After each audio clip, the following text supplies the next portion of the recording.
చిన్న దెయ్యం చోటు కథ. ఒక చిన్న కొండ మీద చాలా పాతది కీచుకీచుమంటూ శబ్దాలు చేసే ఒక ఇల్లు ఉండేది. ఆ ఇంట్లో చోటు అనే ఒక చిన్న దెయ్యం ఉండేది. చోటు స్కూల్ బ్యాగ్ అంతే ఎత్తు. వాడి తెల్లటి దెయ్యం చీర మాత్రం అతనికంటే చాలా పెద్దది. అందుకే నడుస్తూ నడుస్తూ చీర మీదే కాలు పెట్టేసుకుని తుంబుల్ తుంబుల్ ఫ్లంప్ అని పడిపోతుండేవాడు. ఆ ఇంట్లో ఉన్న మిగతా దెయ్యాలన్నీ చాలా భయంకరంగా ఉండేవి. లైట్లార్పేవాళ్ళు, గోడల్లోకి వెళ్ళేవాళ్ళు, వింత శబ్దాలు చేసేవాళ్ళు.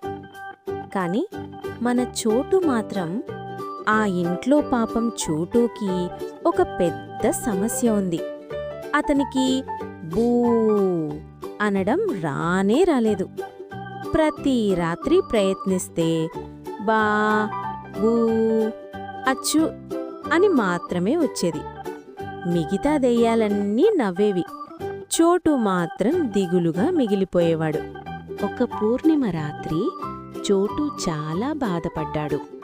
తోటలోకి వెళ్ళి పాత ఊయల మీద కూర్చున్నాడు. చంద్రుడు ఆకాశంలో పెద్ద లడ్డూలా మెరిశాడు. అప్పుడే ఒక చిన్న ఏడుపు శబ్దం వినిపించింది. వేప చెట్టు కింద పరి అనే చిన్న అమ్మాయి ఏడుస్తోంది. ఆమెకిష్టమైన ఎర్ర లేడీబగ్ క్లిప్పు పోయింది. చోటు నెమ్మదిగా దగ్గరికి వెళ్ళాడు.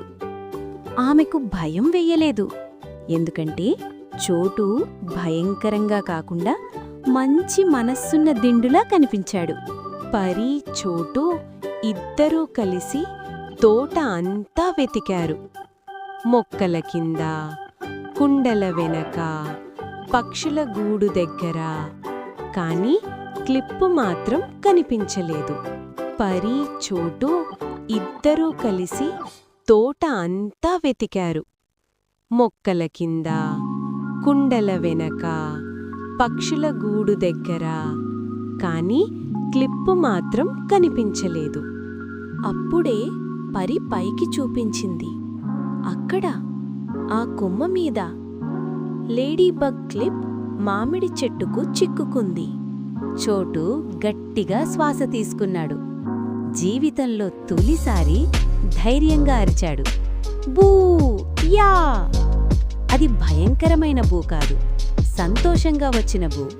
అంతే, క్లిప్పు కింద పడింది పరి చేతిలోకి. పరి చాలా సంతోషించింది. చోటూని గాలిలోనే కౌగిలించుకుంది. ఆ రోజు నుంచి చోటు భయపెట్టే దెయ్యం కాదు, సంతోషం పంచి చిన్న దెయ్యంగా మారిపోయాడు. పిల్లలందరూ నవ్వుతూ అతనికి చేతులు ఊపేవారు. అలా బూ అనడం మర్చిపోయిన చిన్న దెయ్యం ప్రపంచంలోనే అత్యంత సంతోషమైన దెయ్యంగా మారిపోయాడు.